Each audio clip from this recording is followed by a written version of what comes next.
ကဘာမြေကြီးရဲ့ဟောဒီယနေ့ကဘာကြီးရဲ့နောက်ဆုံးနေ့ကြလို့ရှိရင်နှစ်သန်းပေါင်းများစွာသိန်းပေါင်းများစွာထိအောင်မိုးတစ်စက်မှမရောဘဲနဲ့မိုးခေါင်သွားလိမ့်မယ်အဲ့ဒါလို့မိုးခေါင်သွားလို့ရှိရင်ဘာဖြစ်မလို့ဆိုရင်ကဘာမြေကြီးပေါ်မှာရှိတဲ့တစ်ပင်တောတောင်တွေဟာစိမ့်လန်းဆူပြေတာတွေတခုမှမရှိဘူးလုံးဝ၆တုတ်တော့အဲ့ဒါလို့မိုးတွေခေါင်ပြီးတော့တစ်ပင်တွေခြောက်သွားတဲ့အခါမှာထွက်နေကြနေကထွက်ပြီးဝင်သွားတာနဲ့တပြိုင်နက်ရှေ့ကလာထွက်ရမယ်အစားနေတစ်စင်းထပ်ထွက်လာတယ်အဲ့ဒါဒုတိယနေပေါ်လာတယ်လို့ခေါ်အဲ့လိုဒုတိယနေတစ်စင်းပေါ်လာလိုက်တာနဲ့တပြိုင်နက်ဘာတွေဖြစ်သွားတော့ဆိုလို့ရှိရင်မြစ်ငယ်တွေချောင်းငယ်တွေထဲမှာရှိတဲ့ရေတွေအကုန်ခန်းသွားအဲ့ဒီကနေနှစ်ပေါင်းများစွာကြာတဲ့အခါကျတော့ဒုတိယနေအဝင်လိုက်မှာတတိယနေတစ်စင်းထပ်ပေါ်လာလေဦးမယ်အဲ့ဒီတတိယနေပေါ်လာတဲ့အခါကျလို့ရှင်တော့မြတ်စွာဘုရားကအိန္ဒိယမှာဟောတာဆိုတော့အိန္ဒိယမြစ်တွေပေါ့ဂင်္ဂါယမုနာအစီရဝတီတရဗုမဟီဆိုတဲ့မြစ်ကြီး90ကမာမြေလို့ပြောရင်တော့အေယဝတီမြစ်ကြီးတို့ပါလို့ပေါ့တခြားနိုင်ငံမှာဆိုနိုင်မြစ်တို့ပါတို့ပေါ့မြစ်တွေဟုတ်ကဲ့အဲ့တော့ကမ္ဘာပေါ်မှာရှိတဲ့မြစ်ကြီးတွေဟာကြီးပါတယ်ဆိုတဲ့ကျဲတယ်ဆိုတဲ့မြစ်ကြီးတွေအလုံးရေတွေခန်းချောက်သွားတယ်ဒုတိယနေတစ်စင်းမှာမြင့်ငယ်လေးတွေခြောက်သွားမယ်ချောင်းငယ်တွေအကုန်ရေတွင်းနေပါတွေအကုန်လုံးခြောက်သွားမယ်တတိယနေပေါ်လာတဲ့အခါကျတော့မြစ်ကြီးတွေကရေတွေအကုန်ခြောက်ခန်းသွားလိမ့်မယ်စတုထတခါနေတစ်စင်းတတိယနေဝင်လိုက်တာနဲ့တပြိုင်နက်နှစ်ပေါင်းကြာလာတဲ့အခါကျတော့စတုထနေတစ်စင်းထပ်တိုးလာဗျ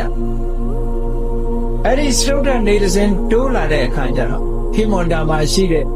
ဒီရေခဲတောင်တွေကလည်းရေတွေကစီးကြပြီးတော့အမြဲတမ်းပြည့်နေတဲ့အိုင်ကြီး9အိုင်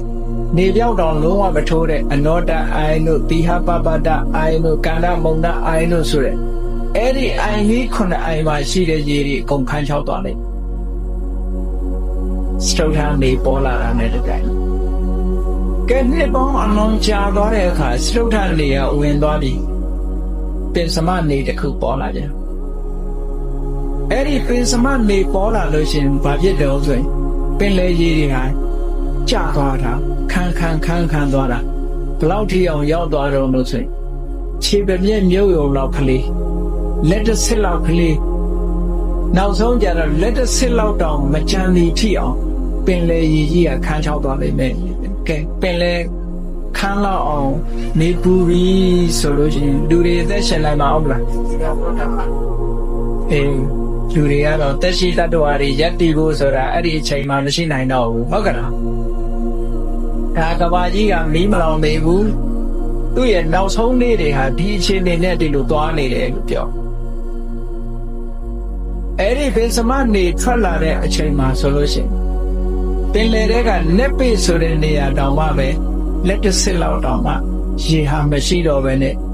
ပင်လယ်ရေကြီးဟာပင်လယ်ပြင်ကြီးဟာရေခန်းချောက်သွားတဲ့ဘဝကိုရောက်သွားပြီဒီလိုနဲ့နှစ်ပေါင်းတော်ကြာတဲ့အခါကျပင်စမနေလဲဝင်ရောဆတ်ထနေကြီးတစ်စင်းပေါ်လာပြန်ပေါ်လာလိုက်တာနဲ့တပြိုင်နက်ရေဆိုတာပင်လယ်ရေတောင်မရှိတော့ဘူးအဆူဓာတ်တွေလုံးဝရှိကုန်သွားပြီကဘာကြီးမှာကဘာမြေကြီးကလည်းအဆူဓာတ်ဆိုတော့လုံးဝမရှိတော့ဘူးမရှိတဲ့ကြောင့်ကဘာမြေကြီးရောမြင်းမို့တောင်ကြီးရောအကုန်လုံးအစွတ်တက်တွေလုံးဝခန်းချောက်သွားတဲ့အခါကျဘာဖြစ်လာတော့ဆိုရင်မြင်းမို့တောင်ကြီးနဲ့ဟောဒီကဘာမြေကြီးကမီးခိုးတွေထွက်လာကြမီးမလောင်သေးဘူးဟုတ်ကဲ့လားအဲ့ဒါလို့အခြေအနေဆိုးကြီးကတော်တော်ကြာအောင်နေပြီးတော့နောက်ဆုံး9စင်းမြောက်နေမင်းကြီးတွေပေါ်လိုက်ရောဘုတ်ခနဲ့ဆိုပြီးတော့ဒီထားတောက်လိုက်တာကဘာမြေကြီးလည်းတောင်သွားတယ်မြင်းမို့တောင်ကြီးလည်းလောင်သွားတယ်အဲ့ဒီမီးတောက်ကြီးကနေအဟုန်နဲ့မီးဆိုတာမီးလောင်တဲ့နေရာနေကပင့်လာကြည့်ပဲဘယ်တော့ဖြစ်ဘူးအဲ့ဒီမီးလျံကြီးဟာဘယ်ထိအောင်ရောက်တော့ဆိုဗြမပြေလောက်ထိအောင်မြင့်တက်သွား